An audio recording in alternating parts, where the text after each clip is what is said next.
The model that I would love to see is having a pilot 55 plus community where you've got 4 or 6 houses, and we are like a pocket neighborhood community, and then we're in a bigger community that is multi-generational. Welcome to the Tiny House Lifestyle Podcast, the show where you learn how to plan, build, and live the tiny lifestyle. I'm your host, Ethan Waldman, and today I'm thrilled to be joined by Betsy Barbour. Betsy has been living in a 200 square foot tiny house since early 2019, navigating the challenges and joys that living tiny presents. Over the past few years, she's moved her home between various locations in Florida and Pennsylvania, even enduring back-to-back hurricanes. Betsy has also worked in the tiny house industry as a community facilitator and lifestyle consultant, bringing a wealth of experience and knowledge to our conversation. We'll be diving into her unique lifestyle, insights on building resilient tiny homes, and the potential for tiny house communities. Stick around, this episode is packed with valuable information and inspiration for anyone curious about tiny living. But before we get started, did you know that I personally send Tiny House newsletter every week on Tuesdays? It's called Tiny Tuesdays, and it's a weekly email with tiny house news, interviews, photos, and resources. It's free to subscribe, and I even share sneak peeks of things that are coming up, ask for feedback about upcoming podcast guests, and more. It's really the best place to keep a pulse on what I'm doing in the tiny house space and also stay informed of what's going on in the tiny house movement. To sign up, go to thetinyhouse.net/newsletter, where you can sign up for the Tiny Tuesdays newsletter. And of course, you can unsubscribe at any time. I will never send you spam. And if you ever don't want to receive emails, it's easy to unsubscribe. So again, that's thetinyhouse.net/newsletter. Thanks, and I hope you enjoy next week's Tiny Tuesdays newsletter.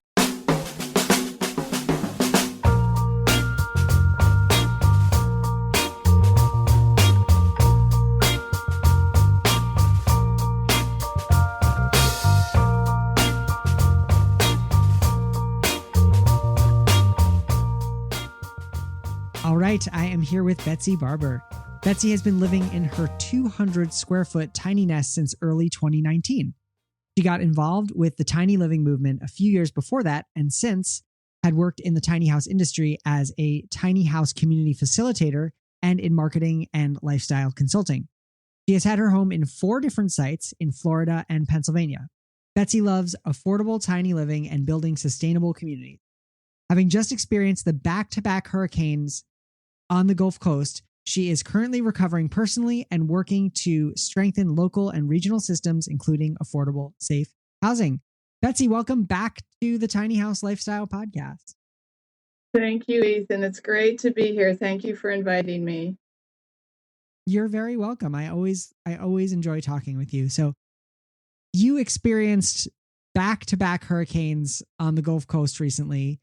Can you walk us through what that was like as a tiny house dweller and how did your home hold up?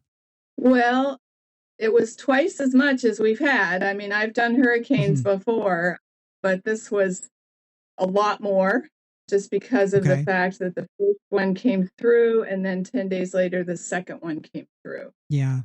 So I always evacuate.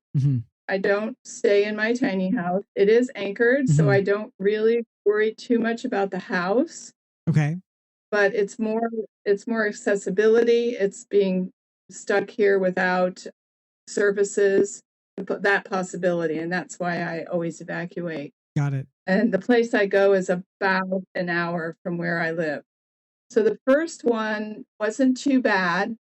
For me personally, it was devastating for about a half hour from me on the coast. Right. So there was a lot of fallout from personal, contacts and stuff, but my house did fine. I was concerned because the last hurricane, water came in under my door, which was the first time that had ever happened with any rain in the years I'd had the house. But after that, I got some really good Gorilla ceiling tape, waterproof ceiling tape. And so when I evacuate and leave the house, I tape the door shut from about 3 feet up, all down the sides of the door and the bottom of the door. Oh, wow. And then I close my screen. So but I didn't know if that was going to work or not. So I was concerned, but I got home. I had been gone, I think, 4 days, and everything was fine. And actually, amazingly, we didn't lose electricity for that. So losing electricity is a problem because if I don't have AC on in my house, I start getting mold pretty quickly in the house. I mean, I get a filmy kind of stuff that grows on my furniture. Okay. So I know that it's a problem if there's no AC, but we didn't have a problem. So I got home, got settled, and then the second one was coming, and that was Milton, and all reports were that it was just going to be unprecedented. Yeah, I remember it was really scary. Yeah, they had more evacuations in the whole region than they'd ever had before. And part of that was because there was still a lot of debris from the first hurricane. So there was a lot of stuff lying around that could become flying objects. Got it. Anyway, so I got the house ready, taped it up again, left, and I was gone. Actually, I ended up being gone over a week. I was gone 10 days. Wow. Because I mean, as far as staying in my house goes. Mm-hmm. And it was bad. It was really bad. We had a lot of damage in my community. My neighbor, his roof is about maybe 30 feet or 40 feet from my house. He lost his roof. Oh my gosh. He had a vintage mobile home. Yep. And so that's how close it came. Wow. My house did great. It was fine. I think if it hadn't been anchored, it would have moved probably. Yeah. We had a lot of damage. Yeah, I mean, well, two questions. Do you think, I know your house is metal SIPs, right? It absolutely is. Yep. And is your roof also a SIP panel, or is the roof like a traditionally framed roof? Yes, it's a SIP panel, and then it's got the metal sheathing on it, the metal sheets. Yeah. So I think it's sturdy. I've got to wonder whether that, whether the fact that your roof is such a structural piece of the house might have helped. You might have lost your metal roofing on top of that SIP, but that's a lot different than having a giant hole that rain and water has gotten in. Yeah, it was pretty amazing. I did have 2 issues. I'm now working with FEMA on one of them in particular. My hot water heater got fried because of the power surges with the electricity situation. Oh, okay. And then the other one was I did have a mystery leak, which I believe the water literally came through the SIPS panel. Wow. Which is kind of, they say, impossible, but it happens in these hurricanes. Nothing is impossible. Yeah, it comes through the panel.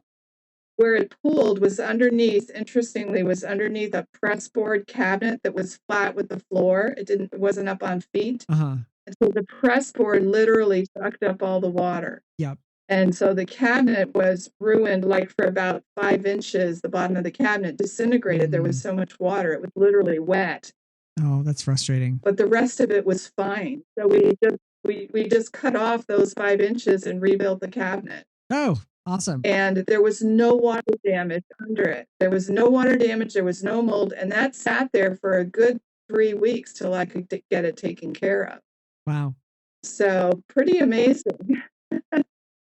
That is really great. I know that other people suffered a lot of damage, and I'm grateful that you're okay, then that your house came through it okay. I'm curious, having gone through this, has this experience changed your long-term plans, and or has it changed just anything small that you'll do for the, in future hurricanes? Because we know that Florida is going to get more hurricanes. That's for sure. Yeah. Yeah. I think I am looking at my long-term plans because it's actually not the hurricanes that got me this year. It was the heat. Yeah. It was the brutal heat this summer, which is worse than I've been in the subtropics for 45 years. And never had any heat-related incidents. I personally had a heat-related. It had nothing to do with my house. But anyway, so I am looking at possibly going maybe up into Georgia. Okay. my son lives in Atlanta, so I'm thinking about if I have to leave because of the heat. As far as the hurricanes go, what I'm noticing is it doesn't really matter where you are in America or maybe even in the world these days. Extreme weather is going to be an issue. So I think, as far as that goes, I think I'm pretty, I'm okay with that. I love Florida. I'm glad my house is anchored. I had to anchor it. That was required by my mobile home park here. And I think if I move the house, I will probably anchor it wherever I go. Yeah. Even though it's expensive to do that. Now, is that something that you could DIY? I suppose you could if you knew what you were doing. The materials themselves would probably be pretty pricey. But I think for me, having it done professionally it just works better. And also in some places it would actually have to be done by a licensed person in order to. Okay. Florida has really strict laws that way. So yeah, it would depend. Okay. So it's been a minute since you were on the show. I was looking and I think it was 2021 that was your last interview. And in our last interview, you shared plans for a smaller 16-foot tiny house. And I'm curious, has that project materialized in any way? And or what's your current vision for your next tiny home, if there is a next tiny home? Yeah, really. I think there might be a next one, although given my financial situation since 2021, I am looking probably long term rather than just staying in this house or staying with this house. And even if I moved to Georgia, I could comfortably take this house to Georgia. I would never take it up north again. It's not built for winters. But I think I could manage in Georgia. But I often actually, just the other day even, I often think of the 16-foot because we designed, I had a design for the house with Comac Builders. Cody, who owns Comac, we have a design. And so I don't know as they say, if I win the lottery. Yeah, you never know. That's what the old New York lottery commercials. Hey, you never know. So you've become deeply involved in local agriculture and food systems. How does this connect to your vision for sustainable tiny home communities? Well, it's a total integrated part of it. And whenever we talk about food systems in the area, whether it be community gardens where you would have one garden supporting, a number of different home sites, but everybody's thinking of integrating community gardening with tiny house. And to me, sustainable living, you got to have access to a garden. Yeah.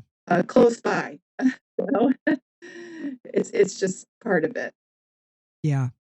Yeah. That is, I think, a really interesting point, and it's a tricky place where we are in the tiny house movement, which is that a lot of people are going tiny and then wanting to live in some form of community.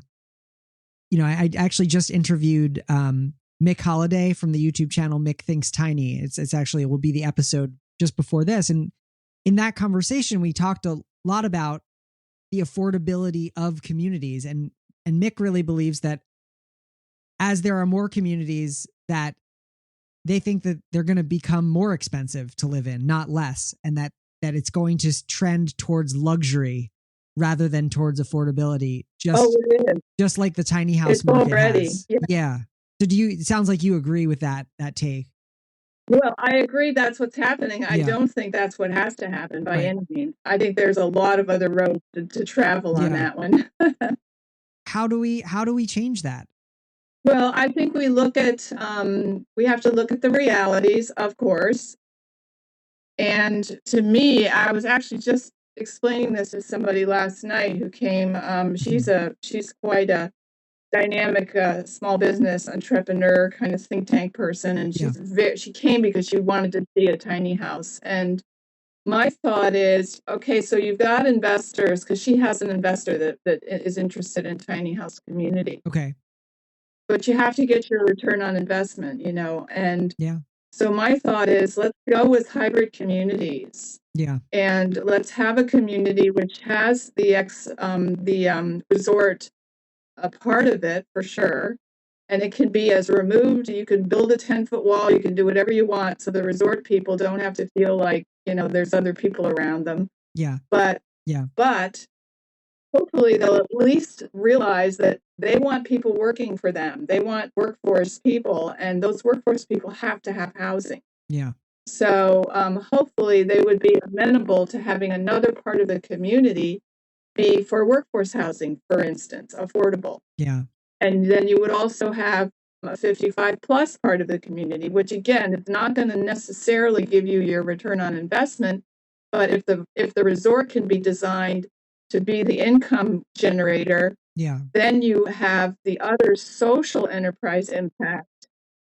So then people would have, you'd have your cake and eat it too. You have your resort, but you also have a community that's facilitating and it's benefiting from the resort, and everybody is living affordably. Right. Well, your perspective on tiny house communities is, I have a high regard for it because you've experienced, I guess, 4 different parking places. Has your thinking on tiny house communities evolved after experiencing all these different models in both Florida and Pennsylvania? Yeah, I would say it's evolved in the sense of me having more experiences. Like a big part of my experience this year has been that I live alone and I need to be around people because I had surgery in February and then I was quite ill all summer with heat exhaustion and then with these hurricanes. So this year, the big gift has been understanding the value of having community in terms of close-knit support, where I'm supporting others and they're supporting me. Nice. So that fits really nicely into a community design where you would have different people committed to not just where they're living, but to each other. Yeah. That's it's ideal. I mean, it makes a lot of sense to me. And I would imagine that even in communities that don't officially promote that it happens, amongst people living near each other. Have you found that?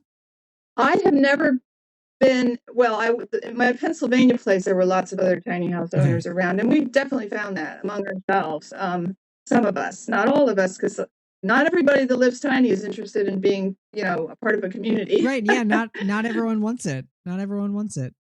Yeah. But those that do, absolutely. Another thing that I've been thinking a lot about is this idea of a 55 plus community, which is a small community, which is placed in a hybrid larger community, whether that be a mobile home park or a tiny house community that has kind of the resort workforce and 55 plus. Right. And to me, the interaction, the multi-generational interaction is really, it's really important, at least for me. I mean, I don't necessarily want a young family living next to me and I'm going to trip on their roller skates when I go out my door, but I want them nearby so that we can share our lifestyle and we can, be together and that type of thing. So the model that I would love to see is having a pilot 55 plus community where you've got 4 or 6 houses and we are like a pocket neighborhood community. Yeah. And then we're in a bigger community that is multi-generational. Nice. A community within a community. Yeah. And I think, that's one way that we're going to avoid this problem with the resort kind of high-end places. Yeah. Because we have a high-end place. Actually, where I live, there is a high-end tiny house place. And I'm not going to mention names, but it's very close to me. And it's not affordable. I mean, that's the bottom line. For a lot of people in my demographic, it simply isn't affordable. But in mobile home parks, here, my rent is 1/3 the site rent, what they're charging, like literally 3 miles down the road. So this is a luxury tiny house resort, but people live there full time. It's not like a short-term rental resort. It's a community. No, they live there and own their houses. Yeah. Okay. Yeah. Interesting. So So just that juxtaposition is quite interesting, and it shows that both are possible. I mean, my owners here in this mobile home park have said, bring more tiny houses. We would love to have a couple more. Yeah. So we could do what I'm talking about right here. Yeah. And we could, you could do it in different places. One of the big problems, Ethan, which I'm hearing is one of the big roadblocks is infrastructure, and that's across the board in all building. It costs so much to develop a piece of property. So let's repurpose the properties that are already out there. Yeah. It's a lot less to put in a new electrical system than it is to break ground on to repurpose an electrical system rather than to break ground and put in a new electrical system. Same with septic. Absolutely. Yeah. I mean, I recently interviewed Deidre Kolb, who is a lawyer turned developer, and is opening a community called Poplar Creek in Western North Carolina. And Deidre was able to find a defunct RV park to make that dream a reality because the infrastructure and the zoning was already in place. And yeah, I think that Deidre is doing it because she really wants to create a community. But unfortunately, I think that the kind of private equity and investment bank types have recognized RV parks as an asset and as an investment opportunity to kind of buy them and make them luxury. Yes, that is happening. There is a very large national group that has bought 50 mobile home parks in our region, in the Tampa Bay area. But their design is not resort. What group is that? This is a national group that has bought 50 mobile home parks in our area, 50. Wow. But their design is not resort living. Their design is affordable housing. Great. So again, we have to get the word out there. And public information, everybody knows that's living and breathing right now that there is a housing crisis. Even if you're not affected by it, it's there. And it's only getting worse. So I think that, unfortunately, is playing in our favor for creative ways to approach it.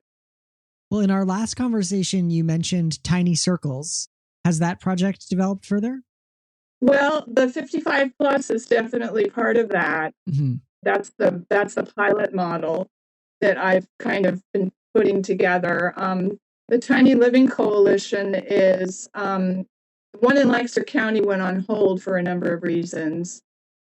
So that one, not the only reason, but a big reason that I moved out of Lancaster County. I mean, I still have ties there, but my tiny circles, I do a weekly blog, which is moving along, and I'm that's a lot of that is just information, real life tiny living, basically. Nice. And so just trying to get that out and get people to understand and hear about it. I'm going to launch hopefully a website here pretty soon to that effect. Mm-hmm.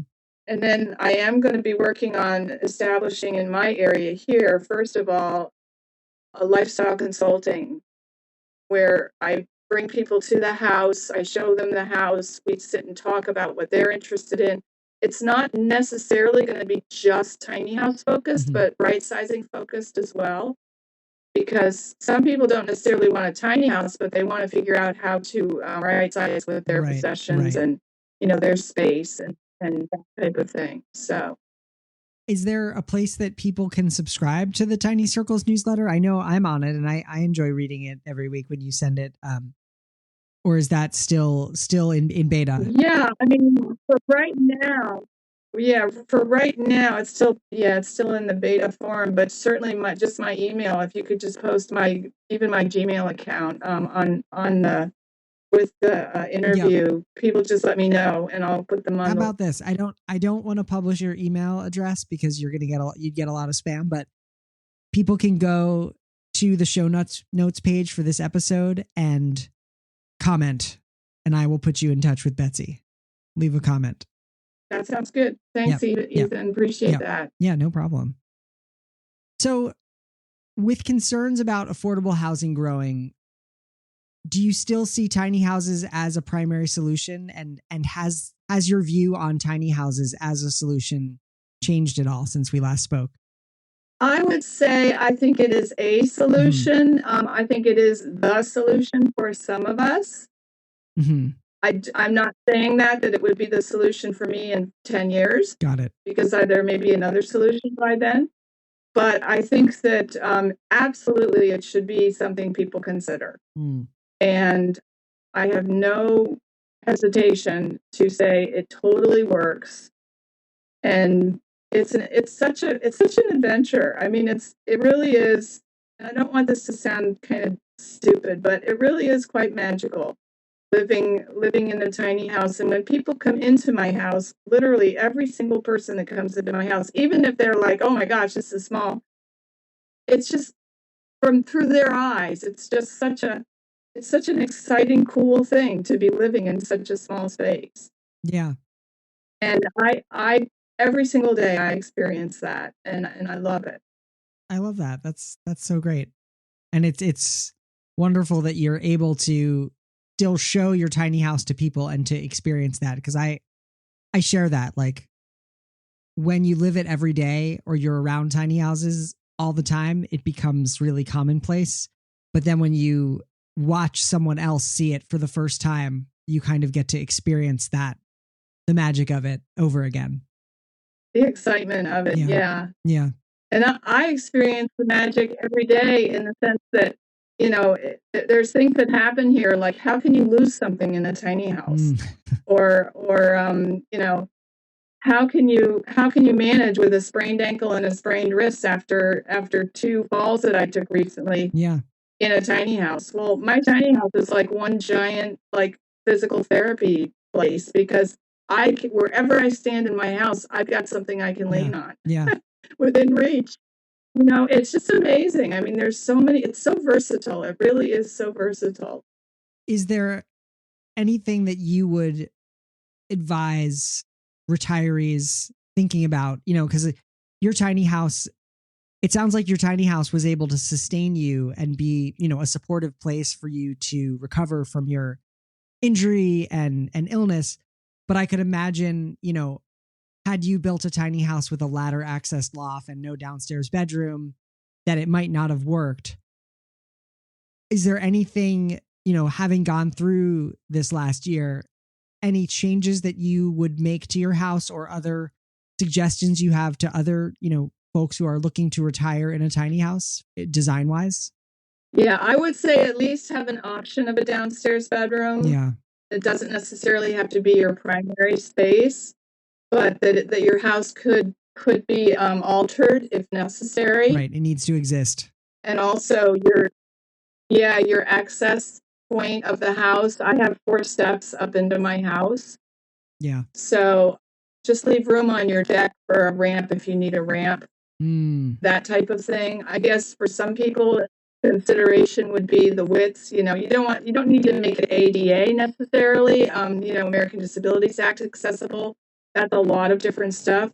But at least maybe look at your door jambs and make them a little wider in case you do have like a walker, for instance, and that's not just for people that retire. People of any age can have a life-altering accident or whatever where they need. Absolutely.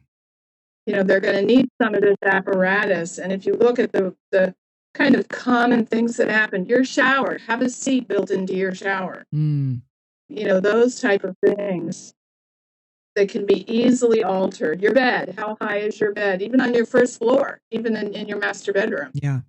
How high is that? Is it easily accessible? Those type of things, I think, are good considerations to make it more adaptable. Very smart. So looking ahead, what excites you most about the future of tiny living and sustainable communities, and how do you envision your role in shaping that future? Well, I think generally it's just going to become more and more accepted. I'm hoping that we're on the threshold here of having some standardized zoning for municipalities that have become much more accepted. the tiny house communities are going to be permitted, and that permanent residence tiny house living is going to be just become normal. And then also the ordinances for the codes. I think we need to stay safe. We need to be really careful about that. There's a lot of stuff on the market these days that's cheap and easy, but it's not safe. And so we really need to watch that. I don't know if certification is the only answer. I think it's a good possibility if it's done right for the tiny houses. But I think safety is a huge issue. And anyone that goes into a tiny house, you need to be concerned about your safety factors in your house and also your air quality, how your air works in the house. Those are huge. They shouldn't be ignored. As far as my role is, I see my role narrowing a bit just because of my personal, increasing personal limitations. I want to be a representative. And the longer I live in a tiny house, the more of a representative I am in terms of experience. Yeah. I mentioned, you and I were talking a while back, and I mentioned I want to take a trip around the country this coming year. It's a milestone year for me in terms of my own personal development, and I want to celebrate that and take some time and travel around the country by train. Yeah. And I want to be a representative for tiny houses living in communities. I would love to be able to do that. And I also see myself hopefully getting into some kind of a community setup that really is a true tiny house community. Yeah. Somewhere probably here on the Gulf Coast and living it for a couple of years. It'd be great. Wonderful. Well, Betsy Barbour, thanks for coming back on the show. It was great to catch up. Thank you. Thank you so much to Betsy Barbour for being a guest on the show today. You can find the show notes for this episode, including a complete transcript, links, and resources at thetinyhouse.net/312. Again, that's thetinyhouse.net/312. Well, that's all for this week. I'll be back in 2 weeks with another episode of the Tiny House Lifestyle Podcast.